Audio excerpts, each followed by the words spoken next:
Bonjour à tous et bienvenue et bonne année 2023 et nous attaquons aujourd'hui la nouvelle saison des agro-webinaires du mardi de cette campagne et on commence par la collection biodiversité et on va vous pardon, bioéconomie, excusez-moi, je me suis trompé, et donc c'est bioéconomie et développement territorial. Pour ce webinaire, je laisserai Cécile présenter les intervenants et le sujet. Sans plus tarder, je laisse la parole à Cécile pour vous présenter nos trois intervenants de ce webinaire. Oui, à toi, Cécile. Bonjour à tous. Donc, bienvenue avec nous. Rapidement, nous avons donc trois intervenants. Je commence par Julie Wolfart, qui est donc chercheuse au laboratoire agronomie et environnement de l'INRAE à Colmar. C'est une spécialiste de la caractérisation des systèmes bioéconomiques territoriaux. Et donc, elle va nous faire un peu un point sur les acquis et les interrogations de la recherche sur les questions de bioéconomie territoriale. Et donc, en particulier, donc, elle travaille aussi sur l'impact qu'ont les activités de bioéconomie sur les activités de production, de transformation, de recyclage de la biomasse. Ensuite, nous avons Florence Farvier, qui est donc, elle, formatrice Résolia Chambre d'agriculture et consultante par ailleurs. Donc, Florence nous présentera le cycle de formation qu'elle a développé depuis une dizaine d'années pour Résolia et qui est destiné aux développeurs de projets économiques multi-acteurs sur les territoires, avec toute la question qui se pose autour des compétences à développer pour être en capacité de mener à bien et de réussir des projets avec une multitude d'acteurs différents. Enfin, Franck Maude, qui est lui chef de projet recherche et bioéconomie à la direction du développement économique, commerce et enseignement supérieur de la communauté urbaine du Grand Reims. Donc, Franck nous parlera de la stratégie bioéconomie du Grand Reims qui se développe maintenant depuis des années et avec un focus un peu plus particulier sur tous les aspects de création de valeur, de durabilité, de circularité pour les acteurs du territoire et les méthodologies qui permettent de mesurer les progrès engagés.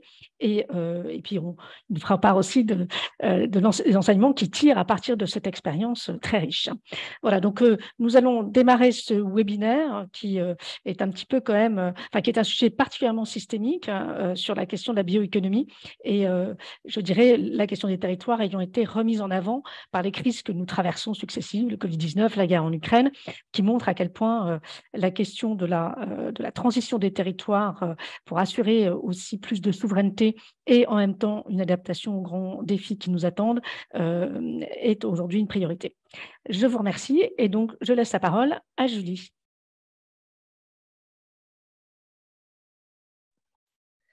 Merci Cécile. Donc, voilà, donc je suis Julie Wolfart, je travaille donc au LAE à Colmar et je suis rattachée au département Action, Transition et Territoire d'INRAE.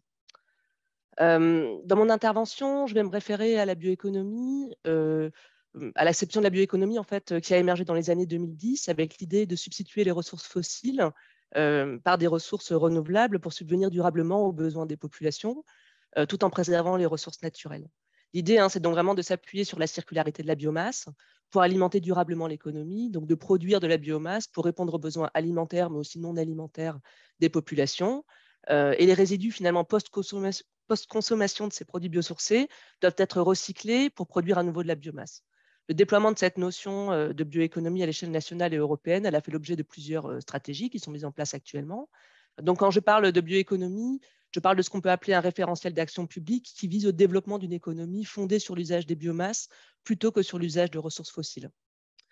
Cette bioéconomie, aujourd'hui, elle est au cœur de multiples enjeux. Elle est attendue, on vient de l'entendre, pour contribuer grandement, notamment à la transition énergétique, par la substitution d'énergies fossiles par des énergies renouvelables à base de biomasse, comme par exemple le gaz issu de la méthanisation. Elle est aussi évidemment centrale pour l'approvisionnement d'une population croissante, évidemment en biens alimentaires, mais aussi en biens non alimentaires, en bioplastique, en matériaux de construction, en biomolécules, qui tendent en fait à remplacer celles issues de la pétrochimie. Le développement de ces activités de bioéconomie doit cependant veiller à se faire tout en préservant les ressources naturelles et la biodiversité, contrairement finalement à ce qu'on a pu observer au siècle dernier lors du développement industriel. Ici, on a vraiment une attention particulière dans la définition même de la bioéconomie qui est donnée à cette dimension préservation des ressources et de la biodiversité. Et puis, de par son caractère territorial, je veux dire, on ne produit pas la biomasse hors sol. La bioéconomie, elle est finalement intimement liée à cette question de préservation des ressources naturelles. Enfin, fonder une partie importante de notre économie sur de la biomasse produite localement ou réutilisée localement pourrait également être un levier important pour l'amélioration de la résilience de nos territoires et plus globalement de la résilience et de la souveraineté de nos sociétés. Alors, la bioéconomie aujourd'hui dans les territoires, comment est-ce que ça se traduit concrètement? On voit de nouvelles activités se développer, notamment sous l'influence des stratégies bioéconomie. Par exemple, on peut noter, ici vous voyez sur le graphique, l'essor récent de la méthanisation, mais aussi d'autres types d'activités, le développement des cultures dédiées à la transformation non alimentaire, le développement de l'agroforesterie, la multiplication des plateformes de compostage, par exemple. Ces nouvelles activités, elles se développent aux côtés d'activités existantes depuis plus longtemps, évidemment les activités de production de transformation alimentaire, mais aussi d'autres activités de production non alimentaire, comme la production de panneaux à particules, par exemple.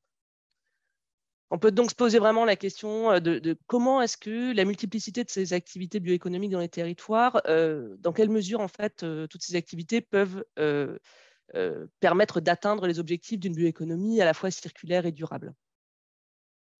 Et on voit que finalement, pour atteindre les promesses de la bioéconomie, l'organisation de ces activités est nécessaire. Donc, notamment l'organisation de la circularité des biomasses, soit le recyclage et les réutilisations efficaces de ces biomasses, elle doit être optimisée à l'échelle des projets et des territoires.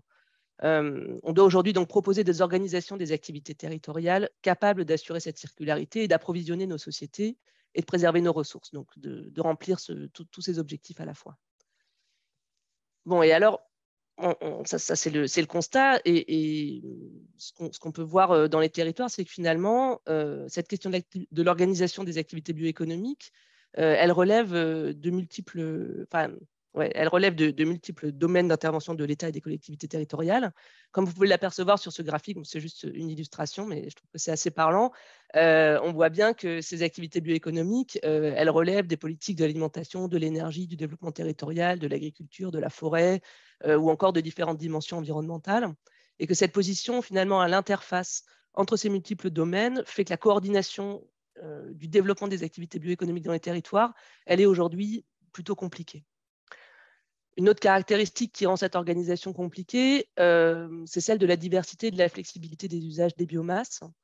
Comme on peut le voir sur ce graphique qui retrace le devenir des différents coproduits organiques dans les territoires, il existe de nombreux échanges de biomasse entre grands secteurs de transformation, d'usage et d'usage, donc entre l'énergie, l'agriculture, l'industrie ou l'usage matériaux. Ainsi, on n'est pas face à des filières qui sont simples et linéaires, mais vraiment à une intrication de flux de biomasse entre transformation, production et usage. Voilà. Les activités bioéconomiques se caractérisent aussi par le fait qu'elles regroupent une grande variété d'acteurs. On a évidemment des acteurs des différentes filières, alimentaires, énergétiques, matériaux, chimie, mais on va aussi observer une diversité d'acteurs dans le développement même des activités bioéconomiques. C'est-à-dire qu'on a des activités qui vont être portées par des filières industrielles, on peut dire plutôt classiques, mais aussi vraiment des activités qui vont être portées ou gérées par des collectivités ou par des associations, comme par exemple dans le cas des chaufferies collectives. Lors d'une étude qu'on a menée il y a maintenant un moment en Champagne-Ardenne, quand ça s'appelait encore Champagne-Ardenne, sur le secteur de la biomasse, on a mis en évidence l'existence de cette diversité d'acteurs. Donc c'est le graphique que je vous montre là. Mais ce qu'on a souligné en particulier, c'est finalement la ségrégation des relations entre acteurs. Ici, vous voyez les acteurs du secteur agricole en jaune et ceux du secteur forestier en vert. Et vous pouvez voir qu'il y a de nombreuses interactions au sein de chaque secteur, mais que finalement, les relations entre ce secteur agricole et ce secteur forestier sont très limitées. Depuis, d'autres études ont fait le même constat de cette faible interconnaissance des acteurs des différents secteurs. Et cette faible connaissance, elle induit des visions parcellaires de la bioéconomie et rend donc difficile sa coordination dans les territoires. Pour aider à l'organisation de ces activités très diverses, comme on l'a vu, nous, ce qu'on propose, c'est d'appréhender globalement à l'échelle des territoires l'ensemble de ces activités comme un système. Ces activités bioéconomiques, elles font système par un partage des ressources, des biomasses, et par les échanges existants ou potentiels de biomasse entre ces différentes activités. Par exemple, sur un même territoire, on peut avoir une chaudière communale qui va s'approvisionner avec de la biomasse agricole et forestière locale, une usine à panneaux à particules qui s'approvisionne également avec cette biomasse forestière locale, mais aussi qui va importer de la biomasse de l'étranger, des unités de compostage qui utilisent des coproduits forestiers, mais également agricoles ou industriels et qui vont fournir de la biomasse pour la production agricole, et encore un méthaniseur qui va s'approvisionner à la fois avec des produits agricoles et des déchets et qui va également être en relation avec la production agricole via l'épandage et le digestat.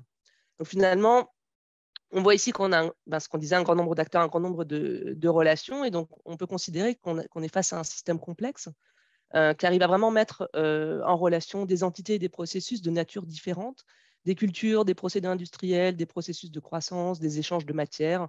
Et finalement, ce système, on va avoir beaucoup de mal à l'appréhender directement, c'est-à-dire à appréhender son comportement et son évolution de manière directe. Et donc, il nous faut des outils pour comprendre et pour organiser ces systèmes bioéconomiques vers plus de durabilité. Ce qu'on propose dans mon unité de recherche, c'est de développer une plateforme de modélisation et d'évaluation intégrée qui va nous permettre de simuler et d'évaluer les performances des organisations des activités bioéconomiques dans les territoires. C'est la plateforme Maelia. L'idée, c'est vraiment de modéliser chacun des processus dont on a parlé, des processus naturels, comme les croissances des plantes, des processus industriels, par exemple un processus de transformation de biomasse, des processus humains, typiquement des processus de décision, notamment en termes de type de fertilisation.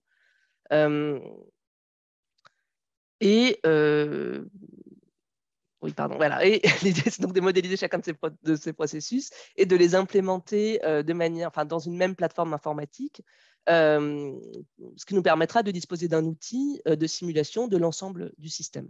Cette plateforme, aujourd'hui, elle est déjà en mesure d'évaluer les performances, essentiellement environnementales, de différentes organisations d'activités, plutôt liées à tout ce qui est produits résiduaires organiques. Dans le cadre de projets de recherche, notamment de projets financés par l'ADEME, on tente de simuler aujourd'hui et d'évaluer les réorganisations des activités bioéconomiques sur un territoire dans le Haut-Rhin, en Alsace. On a commencé par caractériser toutes les activités de bioéconomie, on n'a pas encore tout caractérisé, mais on va le faire. Déjà d'identifier toutes les activités de bioéconomie, soit l'ensemble des activités de production, transformation, usage de biomasse sur le territoire. Et pour chacune de ces activités, on cherche à identifier le type de biomasse utilisée, les volumes, les provenances et destinations, les fréquences de traitement. Et ces connaissances acquises, ainsi que les connaissances génériques issues de la biblio, elles nous permettent vraiment de modéliser de manière spatialement et temporellement explicite le fonctionnement de plusieurs filières de bioéconomie. Notamment, on parlait tout à l'heure des filières de produits résiduaires organiques. Et donc actuellement, les simulations et évaluations de la situation actuelle et des scénarios prospectifs de réorganisation sont en cours pour obtenir les performances environnementales, énergétiques et économiques de la situation actuelle dans différents scénarios. Voilà, je vous remercie. J'espère avoir tenu les 10 minutes. Voilà. Merci beaucoup, Julie. Effectivement, le temps est parfaitement tenu. Florence, à votre tour.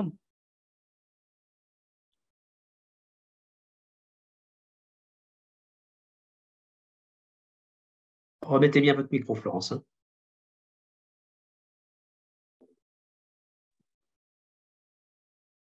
Est-ce que c'est bon? Ça s'affiche? Oui, OK. Merci beaucoup. Bonjour à tous. Je suis Florence Fargier. J'ai été invitée ici, en effet, sous couvert des activités de formation professionnelle que j'anime, notamment pour le compte de Résolia, qui est l'organisme de formation des chambres d'agriculture.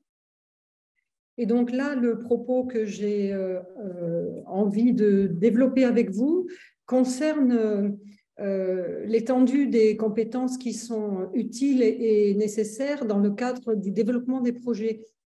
Julie nous a parlé des projets de bioéconomie qui se développent sur les territoires.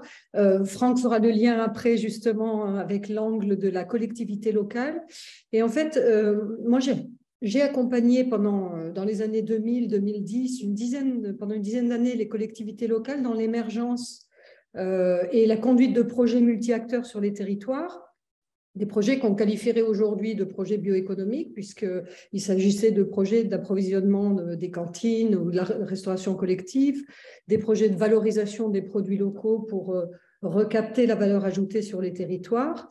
Et en faisant cela, donc à travers une approche très ingénierie de projet, je me suis rendu compte que les facteurs clés de succès de la réussite de ces projets reposer bien sûr sur l'ingénierie proprement dite, l'ingénierie de projet proprement dite, tous les aspects organisation, technique, financiers, mais aussi et peut-être encore plus sur des éléments liés à la qualité de la relation qui peut être mise en œuvre sur les territoires entre les différents types d'acteurs. Julie l'a bien dit, les acteurs sur des projets de ce type-là, projets complexes, sont des acteurs très hétérogènes en termes de valeurs, en termes d'intérêt, en termes de projets, de réalisation de projets. Et donc, très vite, si un cadre collaboratif de travail n'est pas mis en place entre les acteurs, on se retrouve face à des projets qui peuvent très vite capoter ou perdre le pilier numéro 1 dans un projet qui va être l'identification des porteurs de projets. Et donc, petit à petit, ces observations, ces remarques très expérimentales, très empiriques, m'ont conduite à réorienter mes activités pour accompagner non plus les projets, mais les acteurs en charge des projets. Et donc, ici, on est bien sur la notion dans ces projets complexes, ce qui se joue au niveau, disons, humain des projets et non plus au niveau technique ou au niveau organisationnel, c'est la question des cadres de référence qui sont en présence et qui vont quelque part s'affronter pour pouvoir ensuite exprimer les visions que chaque type d'acteur a du territoire et de ce qu'il veut en faire. Se rajoutent à cela évidemment des jeux d'acteurs qui sont liés aux sphères d'influence que ces acteurs-là exercent sur les territoires, donc jeu d'acteurs, jeu de pouvoir, jeu de décision, des intérêts qui, à la base, ne sont pas forcément convergents, mais pour lesquels il va y avoir un enjeu dans les projets à trouver ce qui va faire la convergence des objectifs et des intérêts des différents types d'acteurs. Donc, cette question des hommes et des femmes qui portent les projets et qui, quelque part, font vivre les projets sont à la base un élément indispensable pour que le projet aille à terme. Donc, chaque acteur maîtrise très bien son métier, maîtrise très bien les compétences techniques nécessaires pour développer un projet dans ses dimensions techniques. Mais dès lors qu'il va y avoir divergence de vision ou différence dans les représentations que se font les acteurs d'une même situation au départ, eh bien, on peut se retrouver avec des blocages qui sont préjudiciables pour le projet. Et si on prend par exemple l'exemple d'un projet alimentaire territorial, les enjeux généraux qui sont définis dans les textes juridiques, j'allais dire, mais de ces PAT sont de relocaliser l'agriculture et l'alimentation dans les territoires en soutenant l'installation des agriculteurs, les circuits courts et l'approvisionnement des produits locaux dans les cantines. Ça paraît facile, mais en réalité, là où les agriculteurs veulent dynamiser leur filière, ouvrir de nouveaux débouchés lucratifs et qui leur permettent simplement d'avoir une activité économique pérenne qui est tout à fait légitime quand on dirige une entreprise, il peut y avoir des territoires, des collectivités locales qui, elles, veulent développer du maraîchage pour que les enfants aient de bons légumes dans leurs assiettes. Et c'est un exemple un peu extrême, bien sûr, mais on peut se retrouver avec des différences de point de vue dès le montage, dès l'initiation des projets au niveau de la définition des objectifs.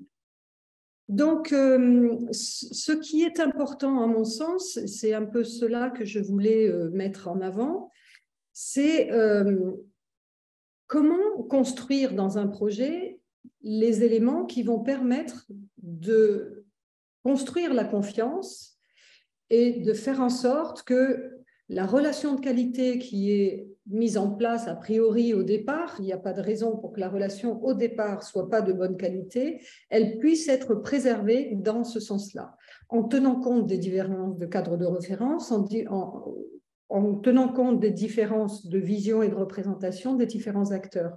Et cela vient toucher à la question des soft skills, qui est un terme vraiment maintenant un peu galvaudé, mais qui dit quand même bien quels sont les éléments en jeu dans la relation Il s'agit, j'en ai cité quelques-uns là, mais ils ne sont pas exhaustifs, hein, de savoir être dans une vraie posture d'écoute pour pouvoir prélever les attentes, les besoins, la vision des différents acteurs et écouter non pas techniquement grâce à son sens auditif, mais savoir faire preuve d'une curiosité qui va au-delà de simplement des propos qui sont présentés, c'est-à-dire faire verbaliser, élaborer la pensée et la représentation de l'interlocuteur, mais savoir aussi se positionner de manière assertive, c'est-à-dire que quand on a une vision et qu'on a des intérêts à défendre, il est autant important de savoir écouter son interlocuteur que de savoir exprimer qu'est-ce que l'on recherche de son côté,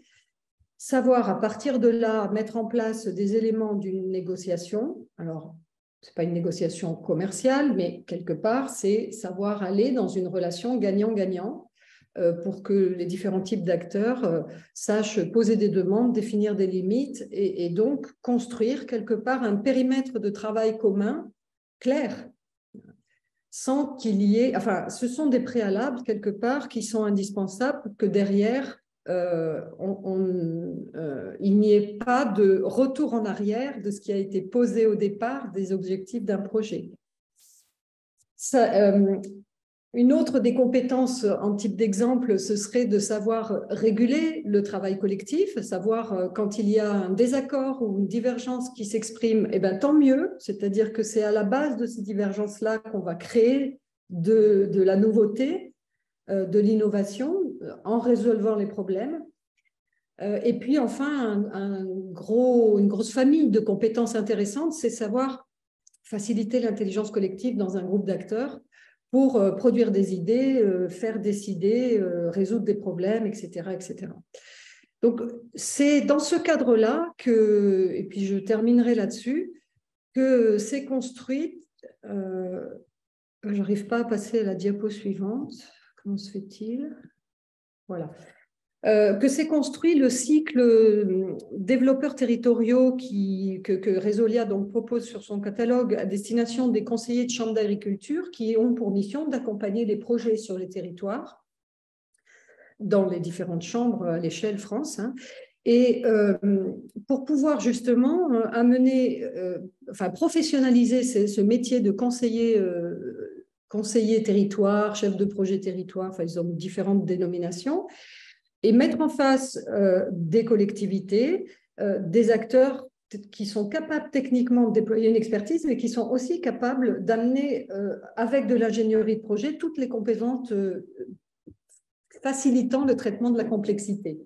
Donc, dans un cycle de la collaboration qu'on voit s'afficher ici à l'écran, c'est-à-dire co-construire l'intégralité de la démarche, co-analyser la situation de départ, co-définir les objectifs et la stratégie d'intervention, co-réaliser les actions de manière opérationnelle et co-évaluer les résultats pour pouvoir à nouveau, de manière itérative, reprendre le cycle collaboratif. C'est un processus qui va dans le sens de l'amélioration continue, hein, un peu simplement, mais qui est relativement efficace.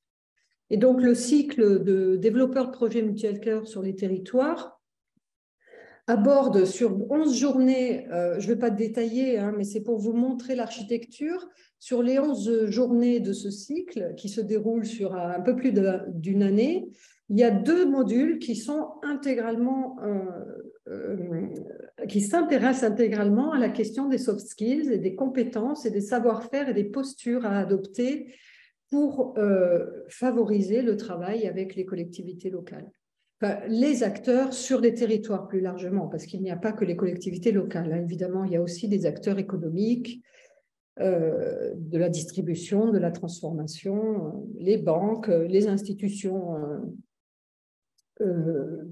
comment dire, plus techniques, l'agence de l'eau, etc. Il y a une diversité d'acteurs énorme qui fait que cette complexité-là mérite bien qu'on aborde ça avec beaucoup de précautions sur le plan de la relation et des compétences comportementales. Voilà ce que je voulais vous présenter. Je vous remercie. Merci beaucoup, Florence. Là aussi, le temps est tout à fait bien tenu. Un très grand merci. Et donc, nous passons à Franck. Bonjour à tous. Voilà, ça y est, j'ai le partage. Vous m'entendez? Vous voyez la présentation? Oui, absolument. Tout va bien. Ok, très bien.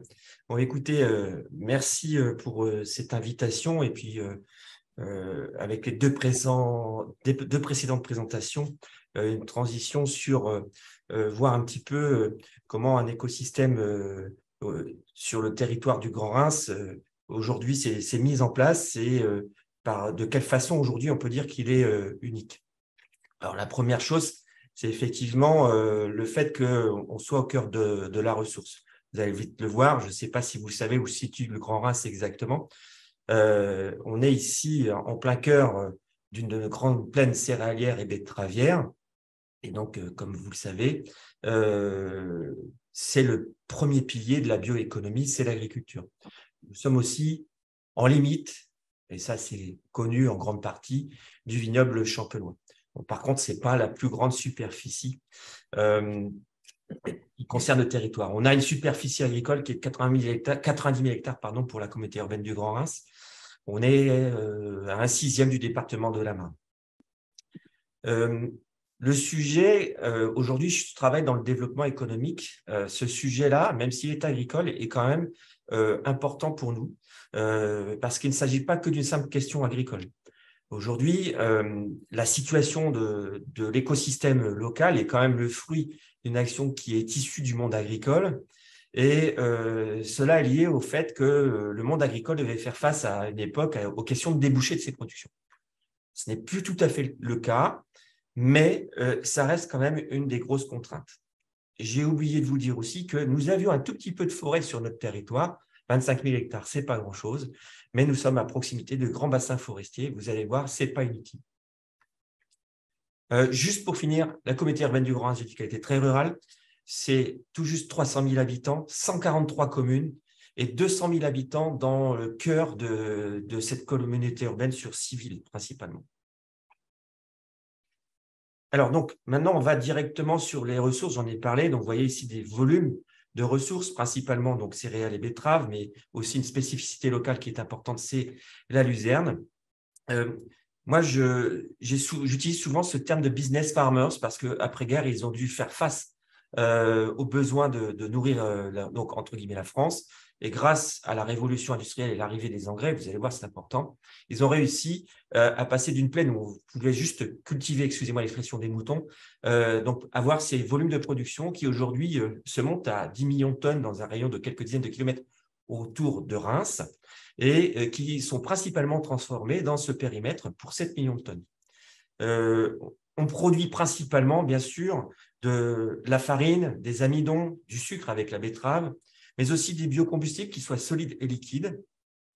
Les coproduits de ces activités permettent aussi d'alimenter les filières de l'élevage, la production d'énergie, et vous allez voir pour quelles raisons, du dioxyde de carbone qui est valorisé sur place, et aussi des actifs de chimie fine qui vont rentrer dans la cosmétique ou d'autres branches. Tout ça grâce aux technologies de fragmentation, de biotechnologie, etc. Alors ça, c'est, vous voyez un petit peu comment notre territoire est vraiment très rural. C'est pour vous montrer un petit peu le déploiement de l'activité. Il y a 5 400 établissements sur le Grand Reims qui sont liés de près ou de lien à la bioéconomie. Soit 21% des établissements du territoire, c'est assez énorme. On y compte bien sûr les exploitations agricoles. Mais il faut comparer ce chiffre avec la moyenne nationale qui est à 13,8%.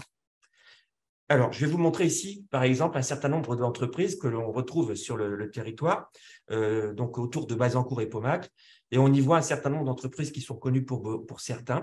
On y voit notamment aussi une société qui s'appelle ADM. En fait, c'est ADM, c'est une société américaine qui aujourd'hui est un glucosier amidonné qui s'est installé il y a maintenant pas tout à fait 10 ans, mais quelques années. Vous avez aussi Air Liquide, donc des grands noms, et aussi des sociétés à capitaux étrangers. Et si on regarde sur le reste du territoire, il y a tout un tas d'autres sites, y compris des peintures, qui sont liées à la bioéconomie parce que, par exemple, pour les peintures, ici, les peintures Chagnot, hop, en haut à droite, elles ajoutent des solvants biosourcés à leurs peintures.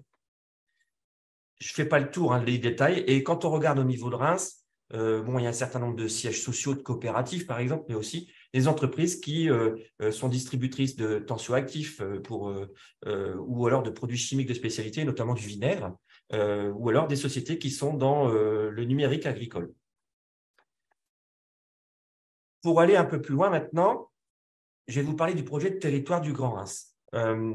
C'est un projet de territoire qui a été voté en juin l'an passé, avec une stratégie vraiment de vouloir porter une nouvelle ambition économique pour le territoire, se réinventer. C'est vraiment une transformation du territoire au travers de l'innovation et de la transition écologique, et cela sur 10 ans. Alors, je vais peut-être un petit peu vite, mais si vous voulez, on pourra vous passer les présentations. L'idée ici, c'est de se fixer un cap avec 3 ambitions que vous voyez ici, se réinventer, se resituer et se rassembler.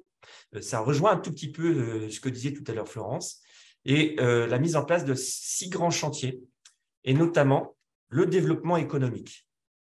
Et donc, ce développement économique, aujourd'hui, il repose en grande partie sur la bioéconomie et des actions qui se mettent en place aussi autour de ce domaine-là, tout ce qui concerne donc le développement de la plateforme de Bazancourt-Paumac, la création d'un club de la bioéconomie, parce que ça, c'est effectivement quelque chose qui aujourd'hui manque. Même s'il y a beaucoup d'acteurs qui se connaissent, il faut aussi poursuivre cette dynamique avec des challenges autour de l'innovation, bien sûr, et un lien fort avec une stratégie bas carbone aujourd'hui qui est mise en place sur le territoire pour atteindre la neutralité, puisque c'est quand même aussi un enjeu fort pour beaucoup de monde. Qu'est-ce que je peux dire sur le développement, une stratégie de développement sur la bioéconomie qui découle de ce projet de territoire, mais aussi, bien sûr, de ce qu'il y a en place sur le territoire. Bon, ici, je vous présente quelques chiffres clés. On en retrouve certains qui sont communs sur les aspects biomasse, mais il faut savoir que, par exemple, nous avons 750 millions d'euros de chiffre d'affaires annuel qui sont développés par cette bioraffinerie ici à Bazancourt-Paumac sur 220 hectares. Et c'est plus de 2000 emplois directs et indirects qui permettent donc d'adresser les marchés dont je parlais tout à l'heure avec ces principales entreprises qui se retrouvent donc sur une bioraffinerie. Vraiment, ce qui est important aussi à noter, c'est que ce développement s'est fait de façon incrémentale sur plusieurs décennies, depuis les années 50. Aujourd'hui, on arrive aussi à la limite de l'exercice, même si aujourd'hui on parle de problème d'artificialisation des sols, il faut déjà penser au développement de cette plateforme avec un projet qui vient d'être voté fin décembre par la communauté urbaine d'une extension de 70 hectares dédiée au bioraffinage. Sans recherche, pas d'innovation et donc pas de nouveau développement. Donc les agriculteurs l'ont compris, il y a plus de 30 ans, ils ont créé un centre spécifique qui s'appelle ARD. Les résultats sont là, effectivement, avec le plus bel exemple dont je n'ai pas parlé tout à l'heure, c'est Givaudan.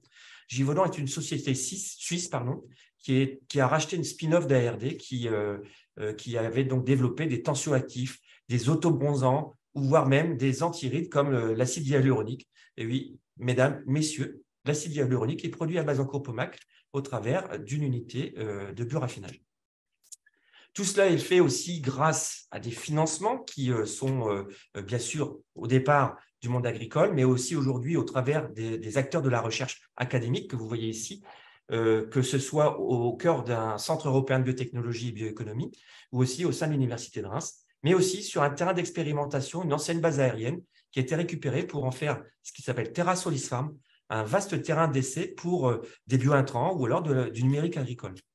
On voit ici qu'il y a une grande transversalité des sujets de recherche sur le territoire. Et si on regarde les fonds que la communauté urbaine aujourd'hui dédie à cette activité, c'est près de 3 millions d'euros par an qui sont déployés sur ce secteur. Enfin, juste pour faire très très vite, vous montrer ici l'ensemble des compétences de recherche, développement et d'innovation qui ont été développées ici du champ au produit.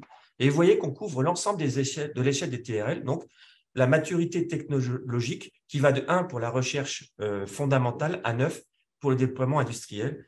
Et je vais vous passer la slide suivante qui montre qu'effectivement, on a su passer de la paillasse au démonstrateur avec une start-up qui s'appelle Global Bioénergie, qui a travaillé avec ARD sur le territoire et qui aujourd'hui investit 1,5 million d'euros sur le site d'ARD et qui va employer une dizaine de personnes pour travailler sur l'isobutène, qui est à la fois une molécule portail pour faire des biocarburants ou encore des cosmétiques. Donc, les agriculteurs ici, depuis les années 50, en conclusion, ont été visionnaires sur ce qu'on appelait les VANA à l'époque, les valorisations non alimentaires des agro-ressources. La prise en compte aussi aujourd'hui d'un certain nombre de choses et qui vont devenir de plus en plus importantes, c'est l'environnement, mais aussi, quand on parle d'environnement, c'est parler aussi de l'environnement proche, donc des habitants. Donc, il y a aussi le côté acceptabilité. Et puis, les capacités du territoire qui sont celles que l'on a, avec aussi la région et d'autres acteurs, et bien sûr à niveau national, sur l'investissement, sur l'innovation et la recherche. Voilà, donc avec un vrai écosystème local sur la valorisation des coproduits, on a eu un développement d'une bioraffinerie. Je ne suis pas dans le détail sur les synergies qui peuvent exister sur cette bioraffinerie, échange de vapeur, échange d'eau, échange de coproduits, etc. Mais on a vraiment quelque chose qui, au travers des différents pans de la bioéconomie, du champ à l'assiette, permettent de passer, en utilisant les agtech aussi, sur quelque chose qui est plus vert et qui va nous permettre de défossiliser notre économie. Et donc, chez nous, la dynamique est là, elle est toujours là, il faut poursuivre, parce que c'est comme le vélo, si on n'arrête pas, si on arrête, on tombe, donc on continue de pédaler, on continue d'investir, on continue de développer. Et l'idée, c'est de pouvoir continuer d'accueillir des nouveaux développements. Et aujourd'hui, le travail en réseau est vraiment important. On travaille aussi avec la French Tech East, Invest in France. Et donc, c'est pour nous un vrai capital qui nous a permis d'avoir cette expérience et vraiment de pouvoir aujourd'hui imaginer encore des développements sur cette zone. Je vous remercie pour votre attention. Merci beaucoup, Franck. Donc, il nous reste à peu près 25 minutes pour échanger autour des questions qui ont été posées. Donc, je vais commencer par l'intervention de Julie. Une question sur comment les acteurs comment les acteurs du territoire valorisent les résultats issus de Maïlia. Et voilà. Alors, c'est vrai que je n'ai pas eu le temps de beaucoup m'étaler sur Maëlia. Et présenter Maëlia en 10 minutes, c'est toujours très compliqué. Alors, l'idée, en fait, c'est de produire des scénarios évalués des organisations des territoires. Ça, c'est vraiment l'idée globale de Maëlia, c'est-à-dire de pouvoir, avec des acteurs ou d'ailleurs en laboratoire, produire des scénarios, c'est-à-dire s'entendre sur la localisation des cultures, les types de transformations voilà, qu'on souhaiterait dans un territoire ou qui existent actuellement dans un territoire. Grâce à Maëlia, en fait, on peut faire tourner ces territoires, on peut les faire fonctionner, c'est-à-dire faire pousser les plantes, transformer la biomasse, enfin récolter de la biomasse, la transformer, la transporter, répandre des digestats, et ça sur plusieurs années ou dizaines d'années.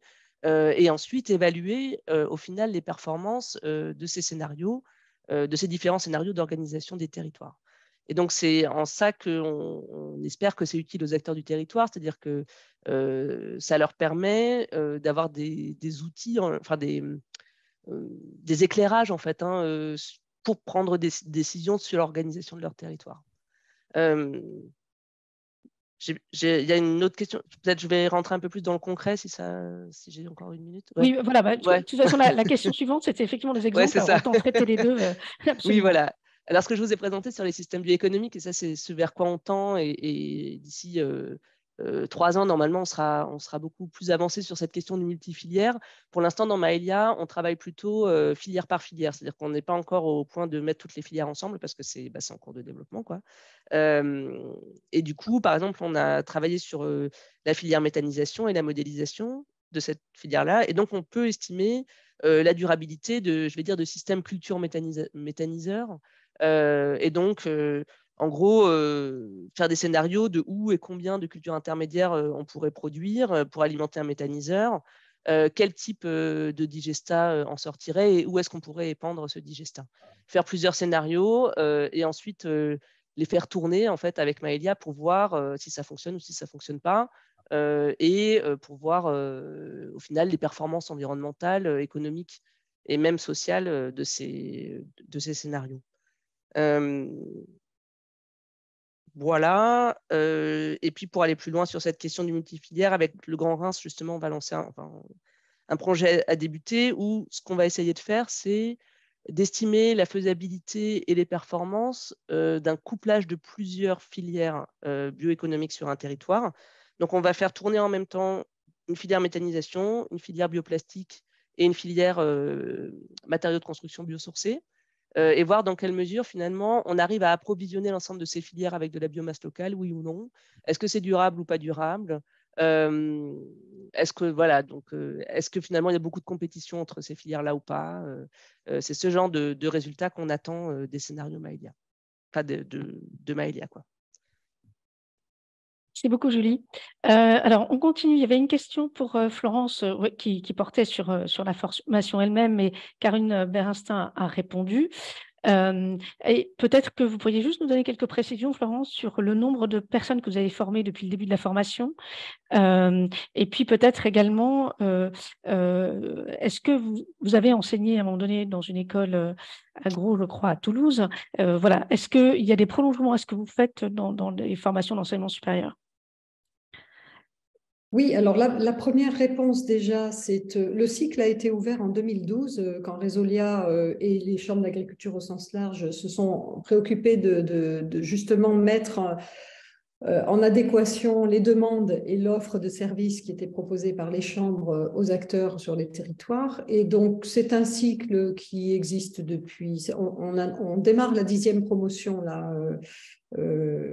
Enfin non, la 10e promotion est en cours cette année, donc, et on a formé 70 personnes, alors 70-75 entre ceux qui font tout le cycle et ceux qui s'arrêtent en cours de route. Mais je dois dire aussi que dans les chambres en direct, il y a des demandes et il y a eu des formations organisées en intra dans les chambres régionales, Bretagne notamment, Normandie, Alsace, enfin, et autres. Voilà. Donc, c'est une formation qui est inscrite dans le programme stratégique des chambres d'agriculture et qui est répertoriée comme un des domaines d'action stratégique des chambres. Et puis, pour la deuxième question que tu poses, Cécile, il y a la question des compétences qui, en effet, j'ai enseigné presque 12 ans en école d'agro en tant que professeur associé. Et la question des compétences comportementales, des soft skills, qu'on appelait à l'époque les méthodes de travail du cadre, concernant les jeunes ingénieurs qui sortent de l'école en devant assez rapidement exercer un travail d'encadrement d'équipe ou d'animation sur des projets au sens large, s'est posé assez vite. Et à l'Agro-Toulouse, on a en effet, alors c'est possible que ça existe dans les autres écoles agro, j'ai aucun doute là-dessus, mais on a monté une unité d'enseignement qui prenait en charge ces questions, qui prend toujours en charge ces questions des soft skills et de comment préparer les futurs ingénieurs de demain sur le travail, sur le marché du travail, à prendre en charge les questions humaines des projets et des activités au sens plus large du terme.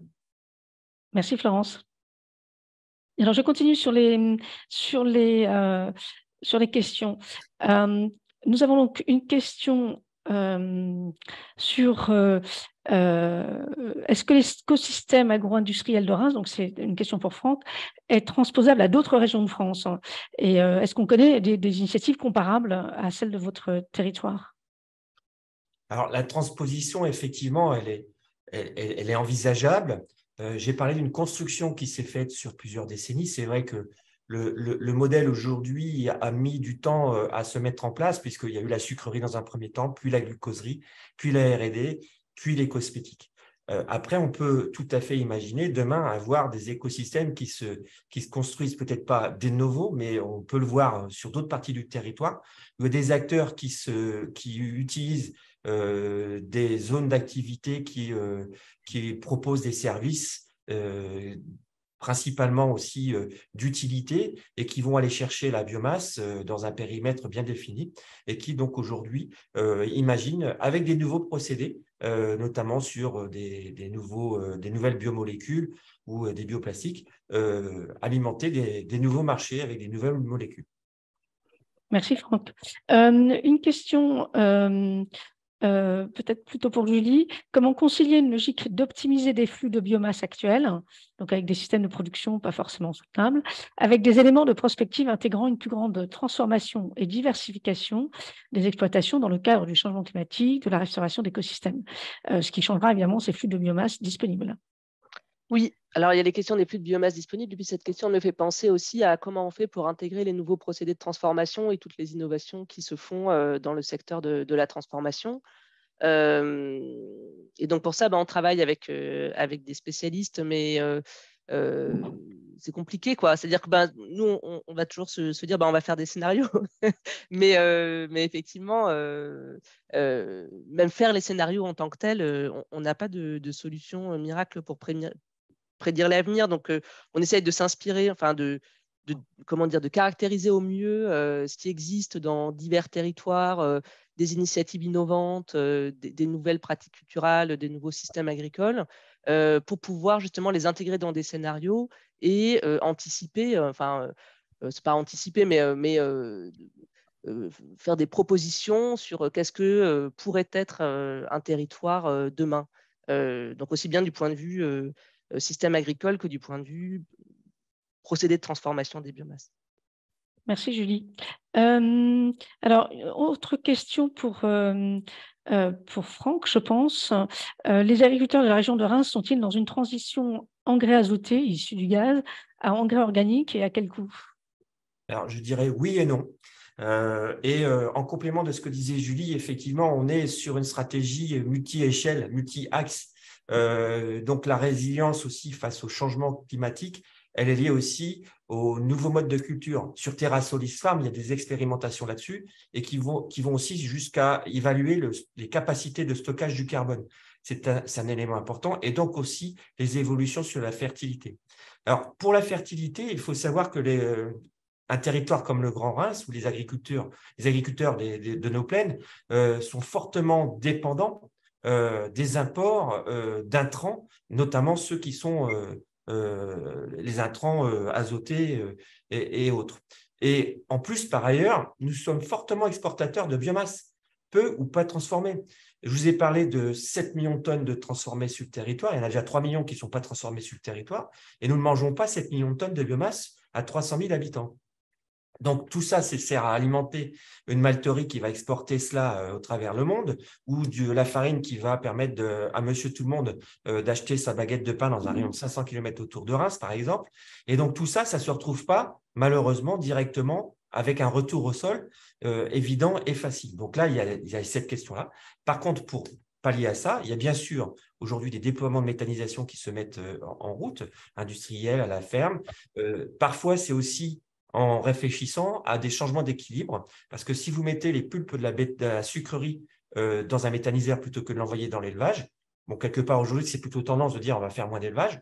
Là, quelque part, vous regagnez un petit peu en compétitivité sur votre indépendance à la fois énergétique, mais aussi en intrants non pétro-sourcés. Et dans les biointrants, il y a aussi aujourd'hui des nouvelles molécules qui sortent, qui vont permettre aussi de travailler sur une meilleure assimilation des engrais. Donc là, on travaille, nous, avec Toupy Organics sur ce sujet-là, un sujet qui peut prêter à rire bien souvent, mais c'est comment collecter l'urine humaine et la valoriser au champ. Et puis, à côté de ça, dans les biointrants, il y en a aussi qui permettent d'avoir des résiliences aux problématiques de réchauffement climatique ou de déficit hydrique. D'accord, merci. Peut-être une question pour Julie sur comment pourrait être mise en place une comptabilité biomasse à l'échelle d'un territoire régional. C'est une très bonne question et j'espère qu'on va y arriver bientôt. Il y a des travaux, en fait, ça me fait penser aux travaux qui se font dans le champ du métabolisme territorial, enfin de l'écologie, ce qu'on appelle en France l'écologie territoriale ou l'écologie industrielle, où il y a des tentatives vraiment de comptabilité des biomasses entrantes, sortantes et même des flux à l'intérieur des territoires ou à l'intérieur des systèmes étudiés. Je regrette que c'est encore rarement fait de manière… C'est-à-dire que la biomasse, elle est rarement considérée, j'ai envie de dire jamais, mais bon, je ne vais pas dire jamais, mais elle est rarement considérée comme une ressource globale. C'est-à-dire qu'on va parler de la biomasse alimentaire, de la biomasse énergie, de la biomasse forestière ou de la biomasse agricole, mais il y a peu ou pas d'études qui considèrent l'ensemble des biomasses dans un territoire. Et c'est vraiment vers ça qu'on devrait tendre et on y travaille, quoi. Notamment, en ce moment, on a un projet pour établir une ontologie en fait, des biomasses qui permettrait de mettre en commun ces différentes métriques qui existent pour les mesures des biomasses dans les territoires. Voilà.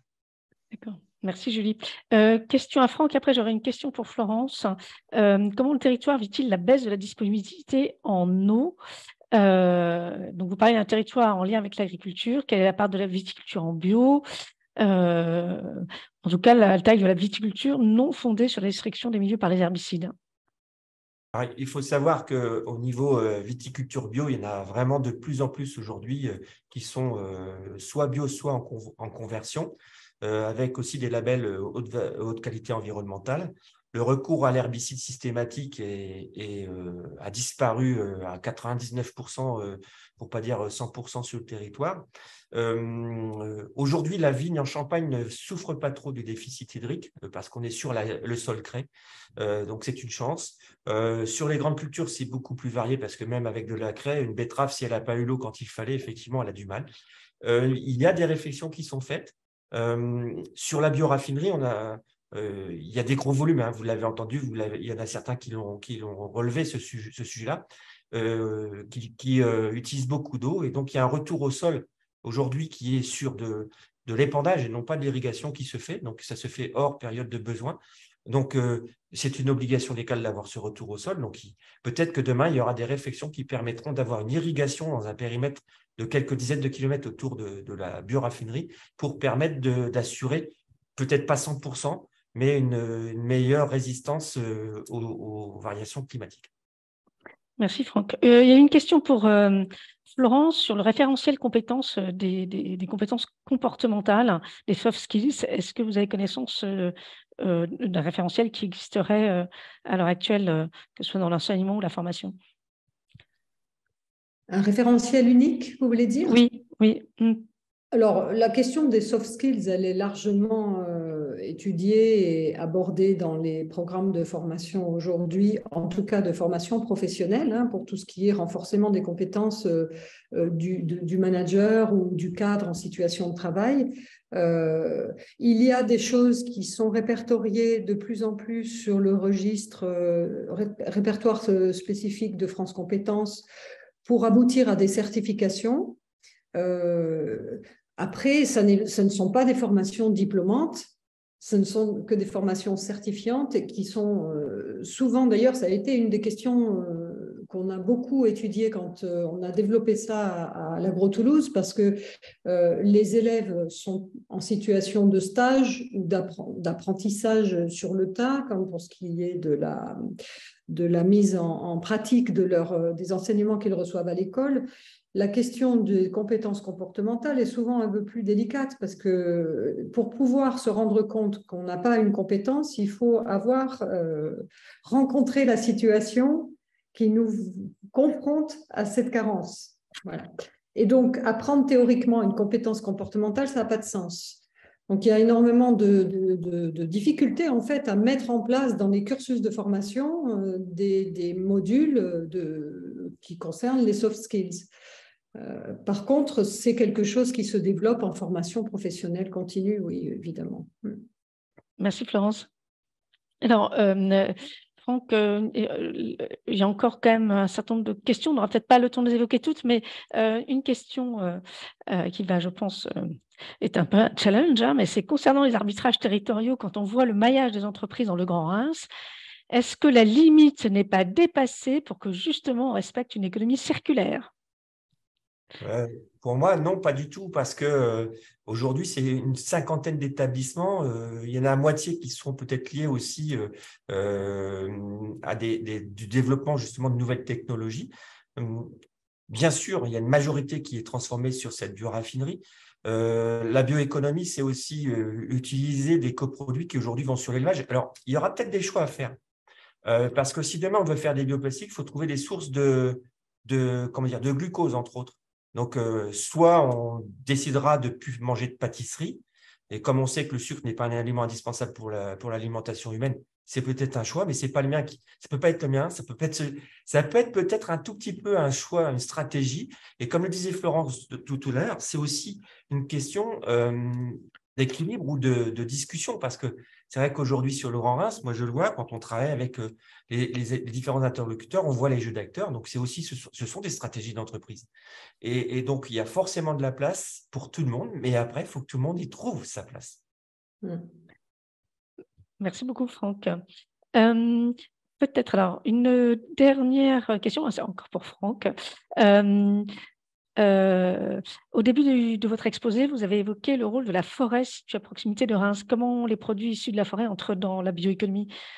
Oui, je suis allé très, très vite. Il y a aujourd'hui pas loin de 500 000 tonnes de bois qui rentrent dans la bioraffinerie, principalement pour faire tourner une partie de la distillerie de production d'éthanol, mais aussi pour une usine qui fait des granulés de bois avec une capacité de un peu plus de 150 000 tonnes par an de granulés de bois, des granulés dits classiques ou des granulés qui ont augmenté leur capacité, mais je ne vais pas aller dans les détails, mais qui ont un plus haut pouvoir combustible que des granulés classiques et qui peuvent substituer le charbon dans des chaufferies industrielles. Pardon. D'accord, merci Franck. Donc, s'il reste, nous avons à peu près épuisé toutes les questions, je crois. Ah non, peut-être encore une question, excusez-moi. Est-il possible d'avoir un peu plus de précision sur ce que met en place Reims, donc Franck, encore pour vous, avec Toupy Organics? Alors là, c'est un projet de travailler avec Toupy pour mettre en place une unité de transformation avec leur technologie et avec un acteur local. Et bien sûr, en s'appuyant sur des lieux de collecte, puisque l'idée aussi est de trouver des lieux de collecte de production continue toute l'année et de façon régulière. Merci beaucoup, Franck. Donc, je vais conclure. Je vous remercie infiniment parce qu'on voit bien quand même à travers vos interventions et les réponses aux questions comment s'articulent les questions à la fois d'un point de vue de la recherche et toutes les ramifications qui peuvent en découler. Et donc, Julie a beaucoup, beaucoup de travail. Avec une initiative territoriale comme celle du Grand Reims et toutes les questions qu'elle pose entre performance économique, circularité, choix à faire entre des logiques d'acteurs et effectivement pour arriver finalement à faire travailler tous ces acteurs, toute cette question des compétences qui sont réelles lorsqu'on a affaire à des acteurs dont le travail est vraiment d'harmoniser au fond ces positions et d'arriver à construire des projets dont Julie nous disait lorsque nous avons préparé ce webinaire qu'elle avait elle-même eu l'expérience d'un certain nombre de projets qui n'arrivaient pas à déboucher parce que finalement il y avait insuffisamment de compétences, de construction du consensus, ou en tout cas d'exprimer déjà les besoins, d'exprimer les dispositions diverses pour construire un socle commun. Et donc, on a là quelque chose qui est absolument important à prendre en compte lorsqu'on travaille sur la bioéconomie. Et je rappellerai, peut-être puisque j'ai encore une minute, que quand on regarde les objectifs du développement durable, le 17e objectif, ce sont les partenariats. C'est-à-dire que même au niveau mondial, on considère qu'il faut savoir travailler en partenariat avec le multi-acteur pour arriver à atteindre ces objectifs. Je vous remercie beaucoup de votre attention et donc vous aurez le webinaire en replay. Je laisse la parole à Philippe. Merci beaucoup à tous les quatre. Et donc, effectivement, on termine cette fois-ci et la semaine prochaine, on abordera la thématique biodiversité avec la question de la force du collectif dans les problématiques biodiversité, agriculture. Je vous souhaite à tous une bonne semaine. Merci encore à nos 3 intervenants et notre animatrice. À bientôt. Au revoir.